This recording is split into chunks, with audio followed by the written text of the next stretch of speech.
रात को बादाम पानी में भिगो कर सुबह नहार खाने से हाफजा तेज होता है। बाल गिरने का मसला हो तो नीम के पत्तों के पानी के साथ धो ले, बाल गिरना बंद हो जाएंगे। अदरक का आधा चम्मच और देसी घी मिक्स करके रोजाना 1 चम्मच सुबह व शाम मिलने से कमर दर्द ठीक हो जाता है। जिसको भूख न लगे अनार के दाने निकाल कर उन पर नमक और काली मिर्च का सफ़ूफ छिड़क कर खाएं, भूख लगना शुरू हो जाएगी। जिस घर में जानवरों की तस्वीरें बनाए जाएं उस घर में रहमत के फरिश्ते नहीं आते। जिस घर में फजूल खर्ची की जाती है वहाँ दौलत की तंगी आती है। हल्दी बोले चेहरे को जवान कर देती है। दही के साथ बादाम खाओ, ताकत आएगी। सबन चाय में लहसुन शामिल करके पी ली।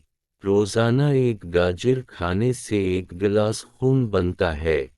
मेथी का दाना इस्तेमाल करने से सीने की तकलीफ, बलगम बने की बीमारी दूर होती है। 2 चम्मच शहद के 1 कप पानी में सुबह व शाम पीने से दायमी नज़ला व ज़ुकाम खत्म हो जाता है।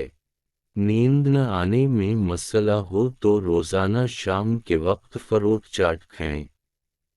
पेशाब की जलन दूर करने के लिए सुबह नाश्ते से 1 घंटा पहले अजवाइन का सफ़ूफ 1 चम्मच पानी के साथ दिन में 1 मरतबा इस्तेमाल करने से पेशाब की जलन दूर हो जाते हैं। खुश्क धनिया के 3-4 दाने चबाने से तिल नहीं आती। सब्ज धनिया के पत्ते भी खाने से उल्टी रख जाते हैं। पुदीना, अदरक और अनार दाने को मिलाकर कूटकर उसकी चटनी बनाकर दोपहर के खाने में इस्तेमाल करने से ब्लड प्रेशर, कोलेस्टेरोल और शुगर की बीमारी नहीं होती।